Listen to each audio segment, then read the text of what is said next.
Welcome to Crossroads. I'm your host, Joshua Phillip, and today we have Derek Kreifels. He's president of the State Financial Officers Foundation, and he's here to talk to us about financial literacy, free market taxes, these kinds of things. And I think it's an important topic. They recently started a women's events to educate about financial literacy, and you said it's been very popular, very successful. Tell us about it. That's right. It's called Smart Women, Smart Money. And this free conference is kind of moving across the country. We work with the local state treasurers as the host of those conferences and work with local sponsors to raise all the funds so women don't have to pay a dime when they come to those events. We work with local experts to teach women everything from how your FICO score impacts your ability to buy a car or a home, to how to start a business for women that are a little more advanced and trying to figure out their next move. We have bankers that come in and attorneys that can come in and talk about the difference between an LLC and a S Corp or C Corp. And it's been extremely effective. It was a little conference that started in Boise, Idaho 19 years ago, and we merged with them. The former state treasurer of Idaho, Ron Crane, started it. But now we've taken it over, and we are doing this in 4 states this year, getting ready to have over 1,500 women in Omaha, Nebraska on November 1st, and hope to have it from coast to coast in about 12 cities next year. That's great. Yeah. And so what was the issue you saw that made you kind of want to do this or start this? And I know that I think we're talking off camera, that a lot of the problems we have right now with kids pushing for just let the government control everything, and that'll solve all the financial problems in this country. Yeah. You know, that wouldn't exist, I think, if people really understood how finance and economics work. Right. But what's your take on this? I mean, I would just say that we realized, I can't take all the credit. Our state treasurers have really led the way on it, realizing that in most of our schools across the country, whether it's private education or public education, we have failed the youth of America in training them about the importance of financial literacy, how to use a credit card effectively. They're not bad, they're not evil. You have to have one to build your credit score, but how to use it responsibly, how to prepare yourself to buy a house or a car at some point. A lot of high school kids don't know how to use a checkbook. Obviously, they're disappearing, so a lot of people are using them digitally, but still, just creating a budget. That basic principle is very foreign to most high school seniors, which is just mind-boggling.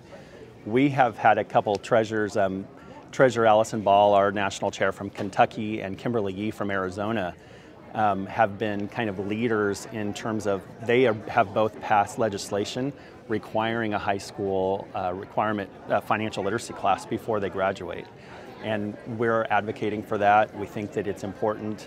Usually the resistance comes from the local teachers unions that are already feeling maxed out in terms of time and resources. But we say, look, that fundamentally the reason why we have the problems that we have in the halls of Congress, in our state legislatures, in underfunded pensions, in poor tax policy, poor budget policy, is because, frankly, people get elected to these offices and they don't understand the basic principles of public finance or just personal finance. And so we think that starting young, going after the millennial generation and younger, trying to talk to them about how every woman at some point is going to experience death, divorce, or deployment once they are married, and how they need to know and understand where the family life insurance policy is. We know that women are making 78% of the financial decisions now in the families, and so while they make those consumer financial choices, a lot of them still aren't making some of those bigger financial decisions like life insurance, how to save for retirement. They may have a 401k through their employer, but that's about the extent of it. It's interesting. And now you talked about free market taxation. Tell us about free market taxation. Well, it's kind of an oxymoron, right? Really what our treasurers work on in their states, we really challenge them to step up and be leaders in terms of providing, free market policy on issues of taxation. So if there are, legislators that are trying to increase taxes. Most of our folks would be opposed to those increases. Really, what we've learned over the years, we did a national poll where we asked several states' citizens, who do you trust more on financial issues, tax issues, budget issues in your state? And we gave them the choice of their governor, their member of Congress, or their local or their state treasurer. And the average for state treasurer was about 69%. The governor was 10 to 15, depending on the popularity of the governor. And of course, the member of Congress, it was, in the tank, just low trust levels. And so we know that our treasurers, when it comes to financial policy, when they speak, people listen, whether they should or not, just by the sheer nature of the office. People just expect to be able to trust their treasurer on financial issues. So we're here at ALEC trying to make sure that local state representatives and state senators are working with their state treasurer on good conservative policy. And I know when it comes to younger generations these days, when they talk about raising taxes and these things, they view it as a necessity of taking away wealth from people they believe have too much wealth. But of course, I disagree with them, but we won't get into that. Yeah. But I think it's important to address their concerns regardless. And another thing they believe is that people who want low taxes do it out of greed. But a lot of times that's not the case. A lot of times it's people who understand economics and they understand that low taxes create business, create jobs, right. And that you need those businesses and jobs to create the taxes, to create the tax money. That's right. When you get rid of those businesses and jobs, tax money goes away. That's right. It's a very different way of looking. Raise the minimum wage to $15 an hour. Those businesses can't afford to pay that wage. They end up suddenly scaling back or going out of business. People go from not making a ton of money to not having jobs at all. That's right. Yeah. That's right. So what would you tell young people who kind of, when it comes to these principles of how to understand them, when they think that people wanting low taxes are doing it out of personal interest? Yeah, I would say that there's a lot of reasons why we're talking about financial freedom and the free market and capitalism. Capitalism is not a dirty word, and unfortunately the college universities across the country have started indoctrinating students with that mindset. And I'd say to look at countries like Venezuela and look at countries that have been under a socialist regime for years to see the type of economic damage that's been done. And ironically, they talk about the Nordic model. The Nordic model has about, under the same corporate tax policy as the Trump administration. That's right. The whole thing is an illusion, but I think because they have these talking points that they don't understand the context or meaning of them. Yeah. They don't know how these things work. That's right. That's right. Yeah, but so again, just back on the point, not to interrupt you, we're talking about, what would you tell these kids? They think capitalism is evil. And yeah. Of course, capitalism, the idea of it is that you and I can go and try to create our own That's success. Right. That's right. I was just reading the op-ed, I forget the publication that was on the news this morning.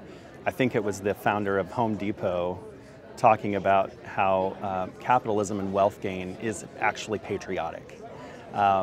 And if you look at the bios of most of the men and women in this country who have done really well, they started with nothing. A lot of them were children of immigrants or immigrants themselves. And so this notion that all white men in America that are getting wealthy are these evil, that's just a lie that has been sold, from our colleges and universities. And so I would just encourage students to get out of the college bubble that they're hearing from their professors and go to websites like ALEC, like Heritage Foundation, some of these other great organizations that are actually putting out policy that demonstrates, the facts don't lie, there's a lot of data that shows how these different free market policies are working for the country and for various states. And you can see state by state which ones have been controlled by,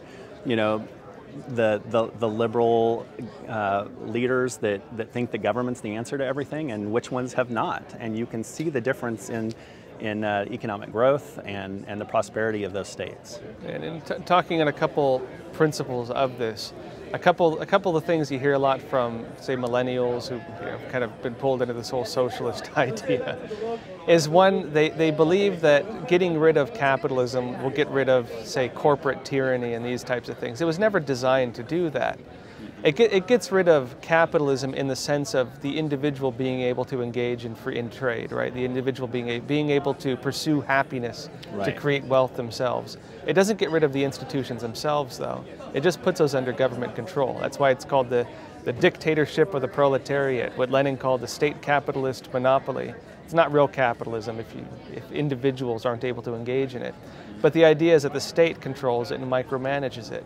And then the individual is denied that right. You are not allowed to do it anymore. You are no longer able to. And Ludwig von Mises, one of my favorites, right? Classical economist. He talked about an interesting principle that state intervention is often what creates these problems that we see. And that the, say, free market itself, right? The free market itself is a democratic process because through engaging in the market, through purchasing or deciding not to purchase, people decide what stays and what goes. And at the same time, that ability to purchase or not purchase, to make consumer decisions on your own, right? And also for people to start businesses to fill what they see as needs in society, are what dictates or determines what is created or not created. And also, when you have it under state control, you have another problem come up, which is that you no longer have that feedback system. Right.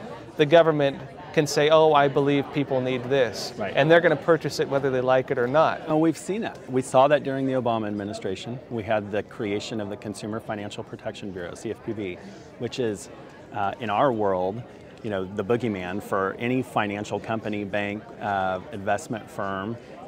And they believed that they were doing right after the 2008 financial downturn, but they overreacted greatly in that all of the additional disclosures that they require for credit card companies to put out there, that all costs money to implement for these companies. And guess who's going to pay for it at the end of the day? It's not the company. They're going to pass those fees down to the consumer. And that's what a lot of these young people don't understand. So when there are federal regulations added to the process that either bog down business, slow it down, or make it impossible to create new business, or policies that cost businesses more, these policies aren't just being paid for by the company. They're not being penalized financially, right? They are passing it down to the consumers at the end of the day, making those goods and services just that much more expensive for all of us. And that's where you get into the whole issue of interventionist policies in and of themselves, right? The nature of human intervention, what it causes. Right. We see this, for example, you mentioned the idea of businesses passing down the costs to the consumers, right? But there's also the issue of federal regulation itself rising costs, like we see with, for example, say state or federal intervention with, tuition costs and these types of things. What we've seen is that it's federal loans, it's these types of things, which means the schools are not beholden to those loans, which means the schools can raise prices to however high they'd like it, because they don't have to care whether kids can pay off their loans or not. They have no responsibility to the consumer. An old college admissions professional. Yeah. So. Yeah. Oh, there you go. But the point is, right? The institution is not beholden to the consumer. And that when Congress raises the cap on what the federal student loan, Stafford loan maximums are, colleges and universities respond with an increase in tuition. So it's just a never-ending cycle. There's no other industry in America that has increased at the rate, not even healthcare, has increased at the rate that higher ed costs have. It's something that's unsustainable. A lot of our members manage their college 529 college savings accounts programs for their states. And we're talking a lot right now about, that there are students out there who go to college because that's what society says they need to do. And we're encouraging students, do what you want to do what you love. And if that love or passion is a vocational art, is a technical training program, I just paid an electrician $200 an hour to do work at my house. they're making really, really good money right out of school, and they didn't go to a 4-year degree program. And Mike Rowe with Dirty Jobs talks about this all the time. I love what how he talks about there's just this huge need and demand for the younger generation to get involved in those trade arts, and we want to advocate that those 529 accounts can be used equally, not just for colleges, which I'm not down on college and getting a college degree, but for students that it's just not right for. Go to get a trade school, go to a trade program for 12 to 18, 24 months and come out making $55,000, $60,000 a year doing a trade with your hands that, it's a great living wage to start off until you can build up and start your own company. I know guys who do heavy machinery making like $75 an hour, and these are like old hippies. Yeah. Who just retired from their party life. And right. Just, you know what I mean? They didn't have anything. It's incredible, Right. And yeah, you're talking about guys running their own businesses, making $45 an hour, like sometimes pretty quickly. And yeah, no, I'm with you right there. The trade schools are the way to go. But yeah, I think college is useful from a few standpoints. One, if you want to go into business, if you want to go into government, right? Because they want your degree and you jump to a higher position. If you want to go into the military, if you want to be a doctor, a nurse, or a lawyer. Sure. Other than that, sure. Maybe, I don't know. Maybe. And I'm an old liberal arts student myself, and so I understand the desire to go into a liberal arts program and be well-rounded. And I would say that my undergraduate degree in communications has helped me a ton in preparing for so many different aspects of the government world and the business world. Yeah. Well, you have a lot of kids these days, and they're taught that they can change the world. Yeah. Right. And so they think that college is the only path to do that. And that's not. Yeah, that's just not the case. And they think that a lot of these other jobs are like not worthy of their ambitions. But then I think they end up very depressed and kind of offended in some ways at how the system didn't work as they thought it would work. Right. And then they go into student loan debt, and they have $60,000 to $80,000 in student loans. They're not buying homes. They're not getting married as early, all because they don't feel like they financially are capable of doing that. And one last issue I want to talk about is the issue of oligarchy, because I have a good friend of mine. It's fun. He's a funny guy. I don't get him. He when I knew him in high school, he was like an anarchist. Now he's a socialist. I'm like, those are like at least in terms of government size, those are about the opposite, right? You used to oppose the idea of government controlling every part of your life. Now you want government to control every part of your life? And, being fair to him, he said, well, government protects us from oligarchy, and it's our protection against oligarchy. And it's hard to explain this to people, that it's socialism that creates oligarchy oftentimes. Of course, there are other causes of it. But socialism typically creates oligarchy, and it's because as soon as you start having government intervention in industries, for example, subsidizing a certain industry or regulating a certain industry, suddenly you have one coming out above the rest. And because it's getting money from things outside of, say, consumer demand and these types of things, and it can survive regardless of whether it can make a profit or not, then other businesses can't compete. Right. And oftentimes high government regulations they don't affect the big companies. They affect the ones in the middle and usually on the bottom, right? And so it's a recipe for oligarchy. But I was wondering, how would you explain this issue to someone who has that understanding? I wouldn't. You wouldn't? I probably wouldn't. I don't think that speaking about oligarchy is probably a way to connect with a majority of millennials and the younger generation. I think what they hear and what they understand is that life's not fair, that they're graduating or coming out of high school on an unfair playing field. And I would say that this country is still the greatest country on earth, because if you work hard and you go after what your passions are, you still have the opportunity to succeed and do well. Yeah, well, I heard an estimate recently. It was something along the line. Don't quote me exactly, but it's along the lines that if you talk about the 1%, if most Americans, you're making above $35,000, you are of the global 1%, and that's something to really think about. Yeah. Yeah. So where can people learn more about your work, your organization? Yeah, so we're at statefinancialofficers.org is the organization for the state treasurers and state auditors. The financial literacy conference is smartwomensmartmoney.com. And we have actually a little tool on there that if somebody's interested in us bringing a conference to their city, they can let us know that, and we'll look into it. Great. So, yeah, real Josh, pleasure thank you having you very on the much. show. Appreciate it. Appreciate it. And everyone, please remember to like and subscribe. See you next time.